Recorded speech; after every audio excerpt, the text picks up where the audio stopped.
Buenos días a todas y todos. Gracias en primer lugar a los organizadores para sacar adelante el Congreso a pesar de estas extrañas circunstancias.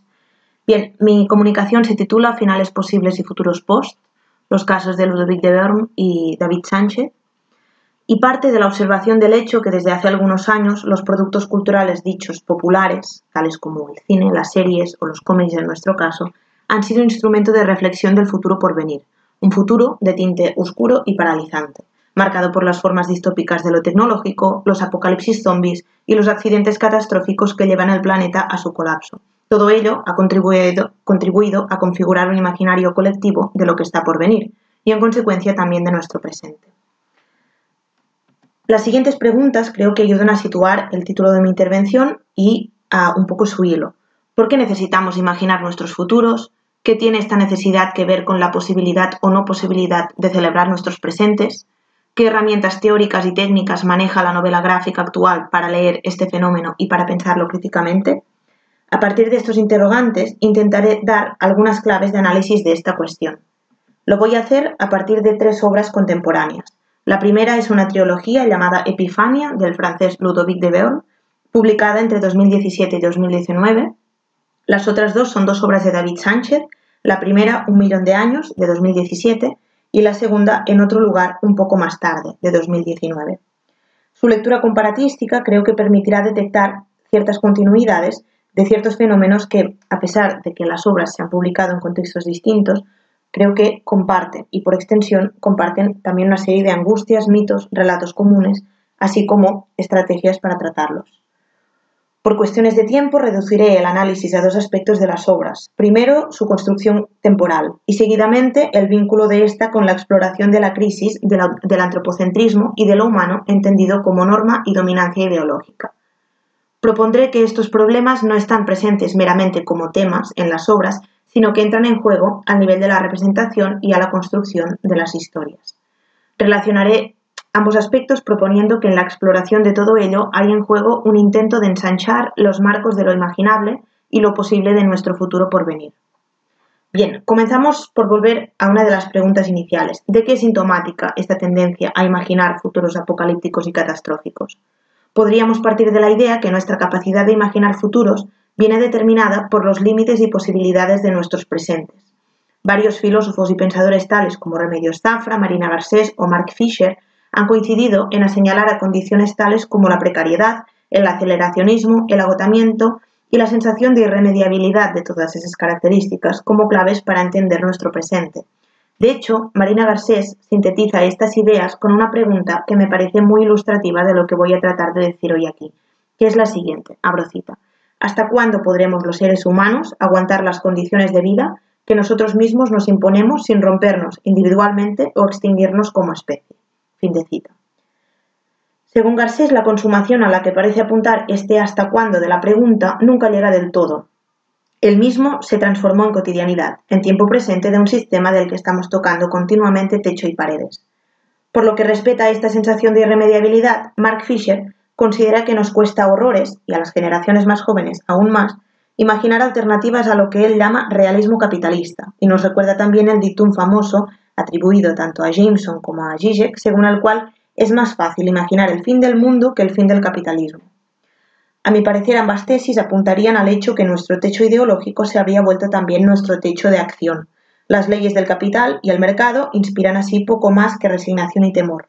De aquí la idea de Garcés, según la cual la nuestra es la condición póstuma, una condición que se basaría precisamente en un afecto de retardado de este después que nunca llega, volviendo así a dibujar una linealidad incapaz de proyectar nada más que precariedad, fragilidad y lejanas promesas de extinción, y borrando por el camino toda promesa y garante de futuros vivibles y dignos. En este sentido, una primera hipótesis del porqué de estos futuros apocalípticos que imaginan nuestros libros y películas parecería radicar en el alivio que supone que algo más poderoso que el dominio de este hasta cuándo eternizado llegue, para llevarse por delante todo lo que con él no podemos cambiar. Como en el trabajo de los mencionados autores, mi intervención busca romper con la ideología paralizante que esta condición póstuma engendra y busca recuperar la posibilidad de articular alternativas a partir de la ficción. La hipótesis que voy a desarrollar es que los casos de Ludovic de Berm y David Sánchez no solo son ejemplos de todas esas angustias, sino también de articulación de propuestas de organización y praxis que contribuirían a revertir esta percepción de la temporalidad y a articular nuevos futuros alternativos. Entonces, quería empezar por situar los dos tipos de temporalidades que se desarrollan en estas obras, a mi entender, que derivan, ambas, creo, de esta sensación de techo sistémico y colapso. La primera la encontramos especialmente en Epifania, y podríase llamar el tiempo-acción de la emergencia.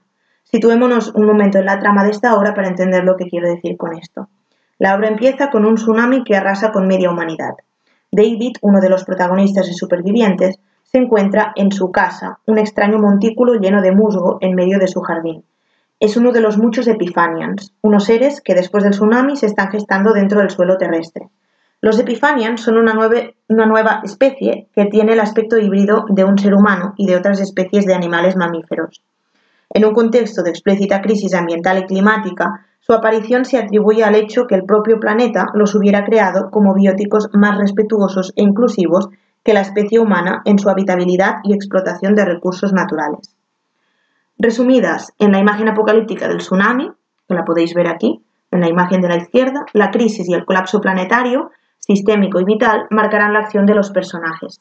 Los humanos que quedaron, habiendo entendido la catástrofe como un ultimátum de sus malas praxis, actuarán desde la necesidad de salvar y revertir lo aún salvable, eso es, desde el horizonte de la emergencia, que constituye, según Garcés, una de las caras de la condición póstuma, la necesidad del rescate dentro del escaso margen de maniobra que deja lo inevitable y que invisibiliza cualquier otro tipo de acción colectiva que no obedezca al ritmo de la aceleración de esa emergencia.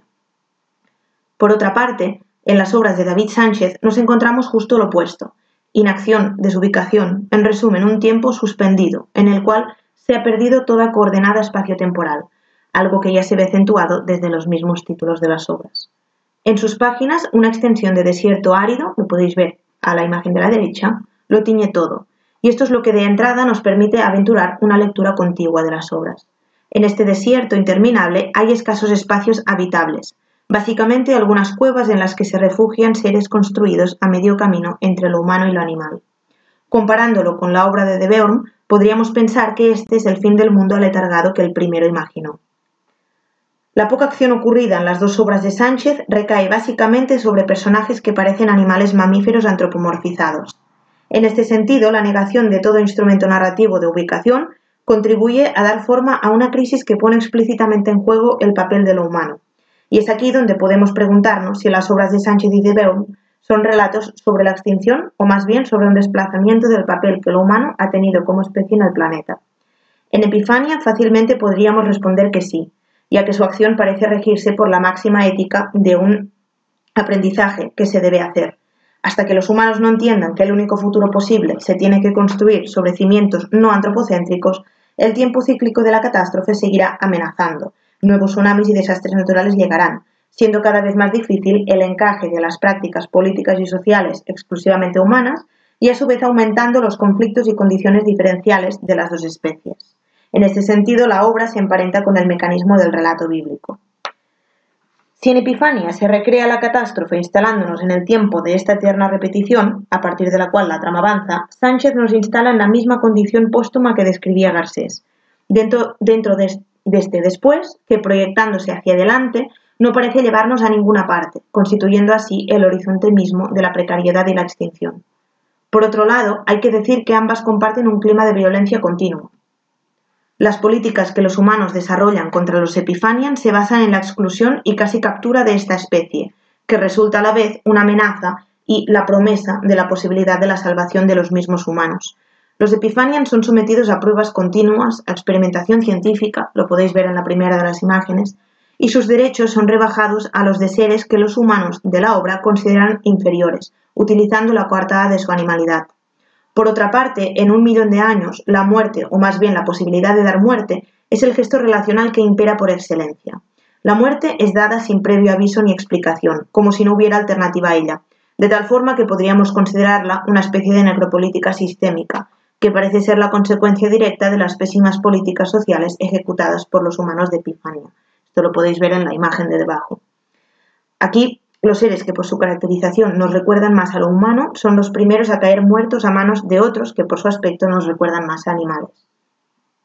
Aún así, tanto en otro lugar un poco más tarde, que es la segunda de las obras de Sánchez, y en Epifania, encontramos también el motivo del nacimiento, en ambas obras fruto de una relación interespecista, algo que, podemos pensar, parece funcionar como una posible salida a la lógica de muerte y a la condición extinta, precaria y finita del mundo humano. Lo interespecista ya constituye así un espacio de rearticulación de la misma noción de especie como categoría diferencial, fuera de la dinámica de dominación y exclusión, y aún más, esta idea deja también leerse más allá de lo biológico del nacimiento, si bien también constituye un modelo relacional que rompe con la idea tradicional de familia, acercándose a la idea de la xenofamilia, un término acuñado por Helen Hester. Esta teórica utiliza este término para referirse, abro cita, a una forma de solidaridad orientada hacia afuera con las extrañas, las desconocidas y la figura de las extranjeras, por encima de las formas de solidaridad restrictiva que adoptan nuestra relación con lo familiar, lo similar y la figura de las compatriotas. Fin de cita. Lo vemos aquí en el hecho que Koji, el Epifanian que se gesta en el jardín de David, se convierta en su hijo adoptivo por esa arbitrariedad. Lo podéis ver en la imagen de arriba. Bien, siguiendo en la clave de lo interespecista, quería fijarme muy rápidamente en la representación y el uso del elemento de lo humano en la construcción de los personajes. En Epifania, una de las pistas que nos dirigen la visión ya a la misma construcción gráfica de los personajes es una cita de los filósofos Deleuze y Guattari, de su obra Mil mesetas. En ella se habla de la necesidad de, abro cita, no imitar al perro, sino componer su organismo con otra cosa, de tal forma que del conjunto compuesto se hagan salir partículas que serán caninas en función de la relación de movimiento y reposo o del entorno molecular en el que entran. Fin de cita. Me interesa aquí especialmente la oposición que constituyen los verbos componer y imitar, si bien nos lanzan algunas ideas de este modelo de construcción corporal en el que se basa el autor para construir sus personajes. Un modelo que yo llamaría generativo, si bien no se restringe a lo ya existente, lo animal o lo humano como piezas antagónicas y separadas, sino que en la invención de estos Epifanians, estos aparecen recombinados, generando así nuevas corporalidades. Creo que la misma operación ocurre en las obras de David Sánchez. La puesta en crisis de lo humano no se da en la frontera entre componentes distinguibles, humanos o animales, sino en una fusión que hace imposible determinar lo que cae de un lado y de otro. Se trata pues de un modelo que no entiende de especies o géneros, de órganos o funciones relegados al eje especista, sino de todo lo que se puede generar en su recombinación. Estas ideas nos permiten así reimaginar la relación con la otredad animal, como algo que también construye y que de hecho parece construir más y mejores futuros que todo aquello que lo humano restringido a sí mismo ha sido capaz de hacer. La pureza de lo humano queda fuera de juego en estas obras, así como su agencia, si bien en esta redistribución de atributos corporales también se da la de sus funciones y roles. Lo humano quedaría así definitivamente reducido a un atributo que se ensambla con otros, más que un eje que sostiene y que centraliza. Así que la estética del ensamblaje humano-animal no es solo una forma de representación gráfica que ambos autores comparten, sino también una radical propuesta relacional que encarnan sus personajes, como hemos visto a propósito de la idea de xenofamilia y de la posibilidad de regenerar formas de vida desde su articulación interespecista. Y bien, ya para concluir, quería decir que creo que las obras comentadas dejan leerse desde la propuesta de construir alternativas a nuestros futuros y por lo tanto también a nuestros presentes. Y aún más que dichas obras no solo son ejemplos paradigmáticos de esa necesidad de pensar en futuros posibles, sino de la necesaria expansión de los límites de lo posible de estos futuros. Y de momento eso es todo. Muchas gracias por vuestro tiempo.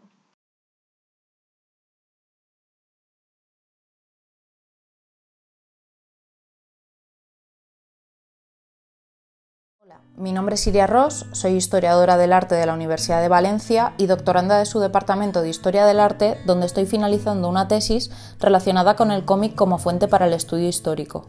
En mi ponencia de hoy, Katy O'Neill, Ecología y Diversidad en el cómic para los adultos del futuro, propongo las posibilidades didácticas del cómic respecto a la introducción de temas como la ecología, la diversidad y la empatía mediante los cómics de dicha autora. El mundo académico tiene cada vez más asimilado que los cómics pueden utilizarse como herramienta en el aula. Existen cantidad de proyectos y publicaciones que poco a poco están incluyéndolos en aulas de todos los niveles educativos, desde primaria hasta grado.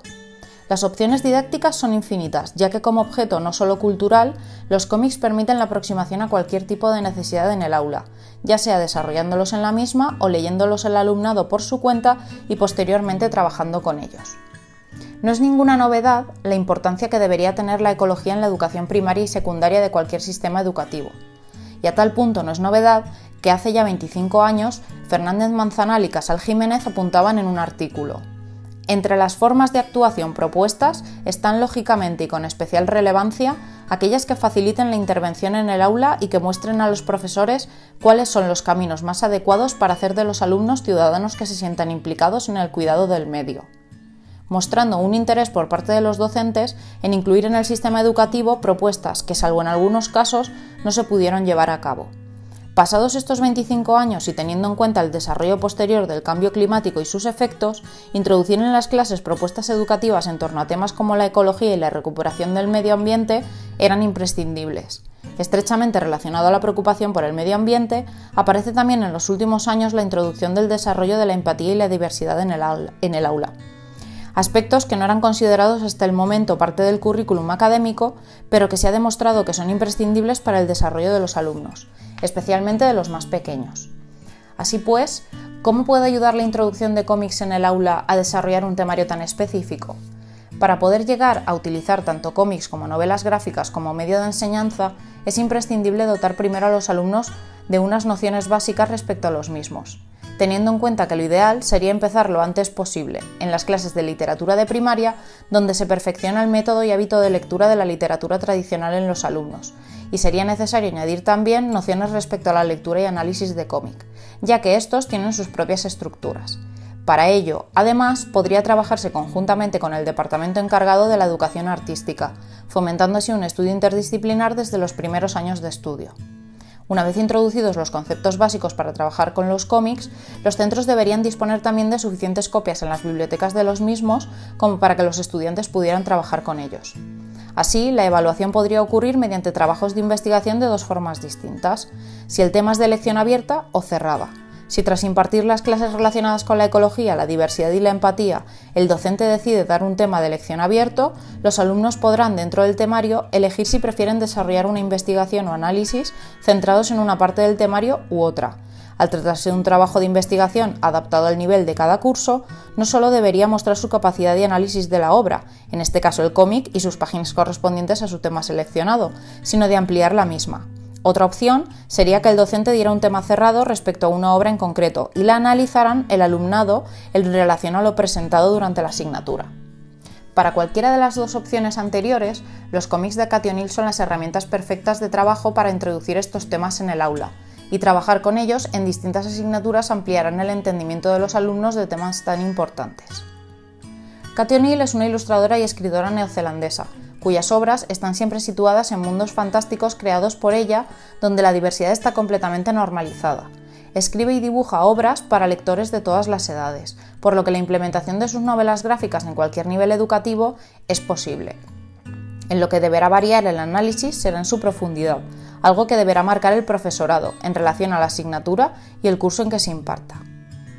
Bahía Acuicornio es una obra que trata de forma directa la necesaria sensibilización sobre la problemática medioambiental, mediante seres fantásticos como son los acuicornios. Despierta en el lector la necesidad de cuidar la naturaleza en su entorno y cómo esto debe hacerse por parte de todos, empezando por los niños y su concienciación medioambiental, específicamente la protección marina y lo importante que es su mantenimiento para el correcto desarrollo de un ecosistema sostenible. La autora desarrolla toda una historia donde el elemento principal de disputa es la necesidad de salvar los arrecifes de coral, y es que estos, al igual que ocurre en la realidad, son el principio de la cadena que conforma el ecosistema marino. Esta obra aboga por la protección del entorno marino y su ecosistema, y resalta la importancia de emprender acciones a nivel individual que pueden trasladarse a una protección global. La intención de O'Neil con esta obra es muy clara. Sin embargo, no solo trata el tema de la ecología, sino también de la diversidad. Y es que todas las obras de esta autora reflejan unas sociedades donde la inclusión y la diversidad se dan por supuestas. Esto en los lectores más pequeños tendrá una clara consecuencia positiva, y es que verán en la diferencia algo obviamente positivo. Cathy O'Neil crea en todas sus obras mundos fantásticos basados en la realidad, y en todos ellos el color de la piel de sus personajes, así como sus formas, varían en todas sus posibilidades. Además, las relaciones entre personajes del mismo género o entre personajes de distinta especie es algo que no motiva debate dentro de la obra. Normaliza todas y cada una de esas situaciones para generar debate en torno a otros temas. En el caso de Bahía Acuicornio, pese a ser un tema central, la ecología, a su vez los personajes principales deben enfrentarse a la pérdida de seres queridos, al desarrollo personal, a las diferencias culturales y a un sinfín de temas perfectamente extrapolables a la infancia y a la adolescencia, abriendo así camino a los docentes para tratar temas en el aula en torno a la aceptación personal y el respeto a los compañeros. Siguiendo en esta misma línea, Érase una vez dos princesas es una historia que deconstruye los cuentos de hadas tradicionales que tanto han marcado la educación de una parte muy concreta de la sociedad. Mediante la iconografía más tradicional, princesas, dragones, torres, O'Neill presenta la historia de dos princesas muy distintas entre sí, que luchan contra los convencionalismos, las ideas preconcebidas y los estereotipos vertidos sobre ellas. Además, se tratan temas como las familias desestructuradas, las expectativas paternas y la aceptación de uno mismo, en todas sus formas. En este caso, la diversidad se presenta en torno a una relación entre dos mujeres, Amira y Sadie, las protagonistas, que quieren luchar contra sus propios miedos e inseguridades y se apoyan la una a la otra para crecer como personas. Como en la anterior obra, la diversidad en cuanto a raza o tipos de sociedad está presente de forma específica, y aunque en la obra no sea motivo de discusión o conflicto, puede generar distintos debates en las clases en las que esta obra se utilice. Las otras dos obras restantes se desarrollan en un mismo universo creado por completo por la autora. La Sociedad de los Dragones de Té presentaba un mundo fantástico regido por la naturaleza y donde las hojas de té crecían en la cabeza de unos pequeños dragones casi extintos. Además, los y las protagonistas de la historia eran de distintas razas y colores, pero ninguna de ellas era humana, y eso abría el abanico de posibilidades al máximo, ya que de esta forma temas como el género, la raza o la orientación afectivo-sexual pueden tratarse en todas sus vertientes. Los paisajes que dibuja Katy O'Neill recuerdan a la grandiosidad de la naturaleza en Nueva Zelanda, algo que remarca en cada una de sus obras, ya que, aunque no sea el tema principal de la trama, como en el caso de Bahía Acuicornio, la naturaleza y su cuidado están presentes en todas sus obras, y la ecología se convierte de esta forma en un personaje secundario de todas ellas, ensalzado por el apartado fantástico de las mismas. El Festival de los Dragones de Té es la precuela de la obra anterior. En ella, la protagonista es una joven que ha vivido siempre en un pueblo muy escondido entre montañas, bastante aislado de localidades más grandes. El pueblo siempre ha sido autosuficiente y todos sus vecinos se conocen y apoyan. Además, el pueblo está tan escondido que ha conseguido mantener la relación con los dragones de té, por lo que la protagonista ha crecido rodeada de ellos. En su pueblo, gran parte de la comida proviene únicamente del mundo vegetal. Y en una de sus búsquedas, la protagonista encuentra un dragón real dormido en una casa abandonada. El joven dragón se despertará tras ser molestado por el pequeño dragón de té que acompaña a la protagonista. Este resulta ser el antiguo protector de la aldea en la que ella vive. Sin embargo, 80 años atrás se quedó dormido y no ha podido despertar hasta el momento, por lo que ella lo llevará consigo hasta su casa y a partir de ese momento el pueblo lo acogerá de nuevo y le hará entender que el tiempo perdido no puede recuperarse. En cuanto a la representación de género, raza y orientación afectivo-sexual de los personajes creados por Katy O'Neill, en estas dos obras se añade un tipo de representación que es poco habitual en las novelas y cómics juveniles, pero que sin embargo es muy habitual en las escuelas. Se trata de dos personajes con distintas capacidades físicas. Es el caso de Eric, un personaje que tiene una movilidad reducida y es representado en silla de ruedas, y Lesa, un personaje secundario en el Festival de los Dragones de Té que se comunica mediante lenguaje de signos. Todo el pueblo ha aprendido por ello a comunicarse así, hablando con las manos, para que esa persona sea completamente independiente en el día a día. Y nadie trata a ese personaje de forma diferente, por lo que la autora consigue incluir en la historia diferentes diferencias reales en personajes ficticios, normalizando su aparición y desarrollo entre un amplio abanico de personajes y tramas. Las diferencias en los cómics de Katy O'Neill son lo que hacen especiales a sus personajes, por lo que normaliza las mismas en el entorno académico-social de los colegios y abre debates en torno a cada una de esas diferencias. Además, el Festival de los Dragones de Té introduce mediante el dragón protagonista un tipo de personaje que no había aparecido hasta el momento en las obras de O'Neill. Durante sus conversaciones con la protagonista, el dragón mencionará la forma masculina y femenina, dando pie a un personaje que, pese a ser fantástico, abre la puerta a la discusión en el aula acerca del género fluido o no binario y las desigualdades a las que se ven sometidos los géneros presentes en las aulas. La elección de las obras de Cathy O'Neil permite que en las aulas se traten temas para favorecer la lucha contra la desigualdad de género. En ellas, los personajes tienen oficios o actividades profesionales tradicionalmente no relacionadas con su género. Un ejemplo es la tía Mae en Bahía Cuicornio, o los distintos trabajos presentados en el Festival de los Dragones de Té, en torno a cada uno de los miembros de su sociedad. Los personajes de género masculino en las obras de O'Neil son modelos completamente diferentes a la norma. Existe una figura paterna completamente dedicada a la crianza de su hija, así como también dos aventureros con personalidades muy distintas entre ellos que además hacen frente a un accidente y un cambio importante en la vida de uno de ellos, siendo un magnífico ejemplo de relación sana y empatía. Además, el hecho de que muchas relaciones sean entre personajes del mismo género pero de razas distintas abre el debate también acerca del racismo y la homofobia. Cathy O'Neil crea un mundo cálido y de aceptación en sus obras para cualquier tipo de lector. Sus cómics se centran, como ya se ha comentado, en la representación de la diversidad, además de darlo por sentado, normalizando esa diversidad real a modo de fantasía. Lo que consiguen los lectores más jóvenes es que lo que diferencia a la gente es lo que la hace única e interesante, ya sea el color de los ojos o la forma de las relaciones y comunicarse. La ecología, la diversidad y la educación emocional son temas relacionados directamente con la empatía. Se trata de conceptos abstractos que es posible trabajar en el aula gracias a obras como las aquí mencionadas. Para ello es necesario trabajar estos conceptos desde distintas asignaturas. Obviamente, cuanto antes se introducen estos ejercicios en el currículum académico, mejor son los resultados. Así, esta parte del currículum académico puede introducirse en 3 bloques principales de la educación primaria en España: lengua castellana y literatura, donde los alumnos aprenderán a leer cómics y analizarlos, y para ello será necesario el trabajo en conjunto entre esta asignatura y educación artística. Ciencias de la naturaleza, donde se trabajarán temas como el ecosistema, la ecología y los problemas medioambientales, y ciencias sociales, donde se tratará el resto de aspectos como son la diversidad familiar, de género o afectivo-sexual. De esta forma, mediante la inclusión de ejercicios específicos en cada asignatura relacionada, se crea una red de aprendizaje interdisciplinar que potenciará el diálogo y la resolución de problemas, a la vez que se ayudará a aquellos niños que en su entorno familiar no se sientan identificados por no verse representados. Para ello, las escuelas deben contar con un fondo bibliográfico con el que poder trabajar y al que los alumnos puedan acceder. La elección tanto de esta autora como de sus obras se han hecho en base a encontrar el mayor uso y aprovechamiento temático en el menor número posible de cómics debido al coste de los mismos.